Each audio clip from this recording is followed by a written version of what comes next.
आगरा, वो शहर जिसे दुनिया प्यार की निशानी ताजमहल के लिए जानती है।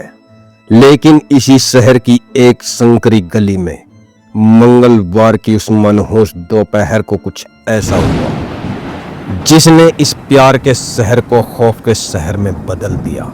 एक 8 साल की मासूम जो अभी दुनियादारी समझती भी नहीं थी, वो अचानक एक पल में हवा हो जाती है और जब उसका सुराग मिलता है तो सुनने वालों की रूह कांप जाती है। एक हंसते खेलते घर में मातम पसर जाता है। दरिंदगी की एक ऐसी खौफनाक दास्तान जिसे सुनकर आप भी सोचने पर मजबूर हो जाएंगे कि आखिर हमारे आसपास कैसे कैसे भेड़िए इंसानी लिबास में घूम रहे हैं। आइए जानते हैं आगरा के सिद्धार्थ नगर की उस खौफनाक रात का पूरा सच। थाना ताजगंज क्षेत्र का सिद्धार्थ नगर इलाका गोबर चौकी के पास रहने वाले दिनेश कुमार का एक सीधा सादा परिवार। दिनेश अपने घर में ही जूता कारखाना चलाते हैं। उनकी दुनिया उनकी 2 बेटियों के इर्द गिर्द घूमती थी। बड़ी बेटी प्रज्ञा, उम्र महज 8 साल, कक्षा 1 की छात्रा। दिन था 24 मार्च मंगलवार, दोपहर के 2 बज रहे थे। प्रज्ञा घर के बाहर कुछ बच्चों के साथ खेल रही थी। खेलते खेलते वो गली के बाहर एक दुकान तक गई।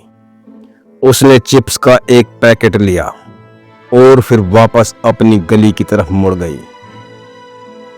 लेकिन वो अपने घर के दरवाजे तक कभी नहीं पहुंची। बीच रास्ते में ही उस मासूम को जैसे जमीन खा गई या आसमान निगल गया। शाम के 4:30 बज चुके थे।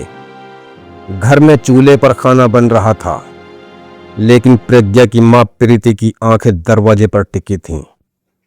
प्रज्ञा आम तौर पर पास ही एक महिला टीचर के पास ट्यूशन पढ़ने जाती थी।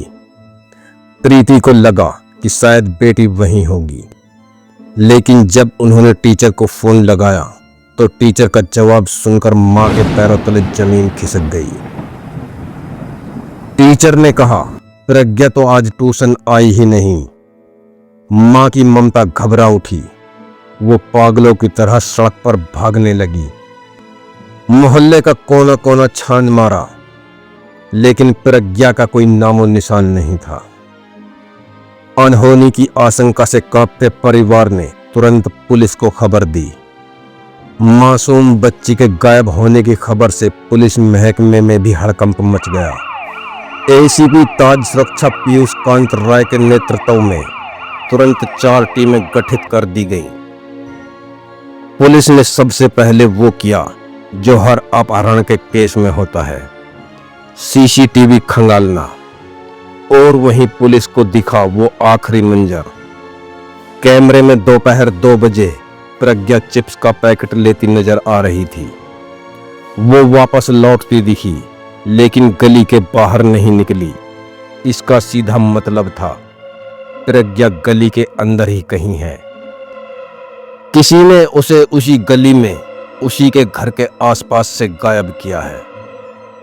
एक टीम कैमरे खंगाल रही थी, दूसरा परिवार से बात कर रही थी और तीसरी टीम ने पूरे मोहल्ले की घरों की छतों और कमरों की तलाशी लेना शुरू कर दिया।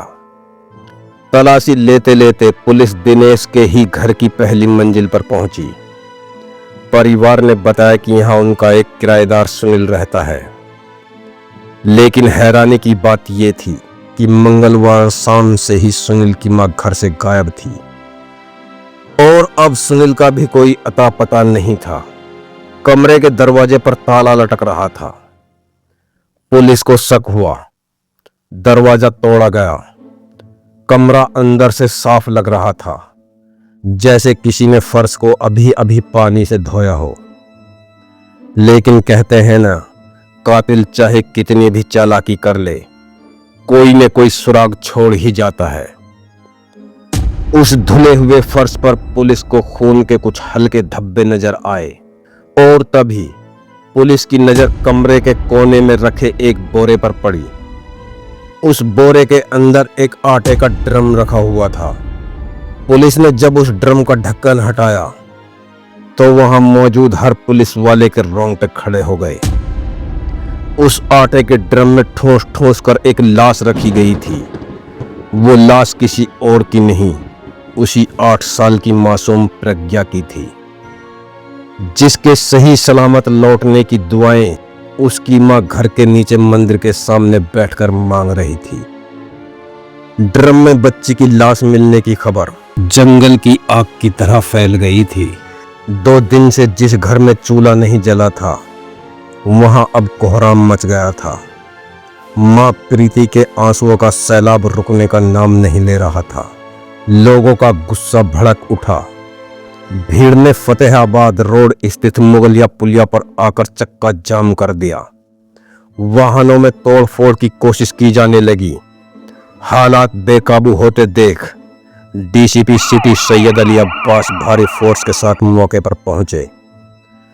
उन्होंने रोते बिलखते परिवार और आक्रोशित भीड़ को समझाया और भरोसा दिलाया कि बच्ची के कातिल को बख्शा नहीं जाएगा। रात के अंधेरे में भारी मन से बच्ची के शव को पोस्टमार्टम के लिए भेजा गया। अब पुलिस के सामने चुनौती साफ थी, दरिंदे सुनील को खोजना। शुरुआती जांच में साफ हो गया था कि किराएदार सुनील ने ही मासूम की बेरहमी से हत्या की। खून से सने फर्श को पानी से धोया और लाश को ड्रम में छुपाकर फरार हो गया। हत्या गला दबाकर की गई थी, लेकिन क्यों? ये राज सुनील के पास ही था। आगरा पुलिस ने अपनी पूरी ताकत झोंक दी।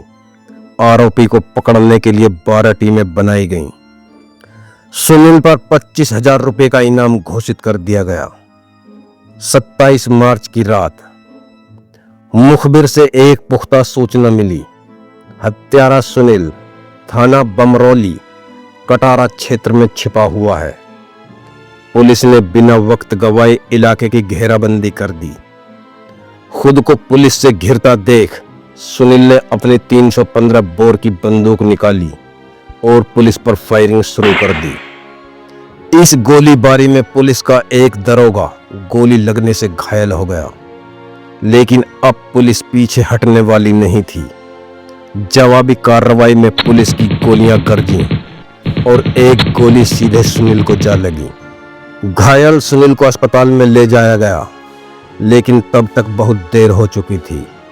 उस मासूम के कातिल का अंत हो चुका था।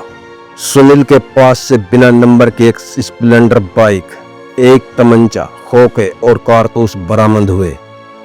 आगरा पुलिस ने मुस्तैदी दिखाते हुए कातिल को उसके अंजाम तक पहुंचा दिया, लेकिन इस पूरी घटना ने कई सवाल खड़े कर दिए हैं।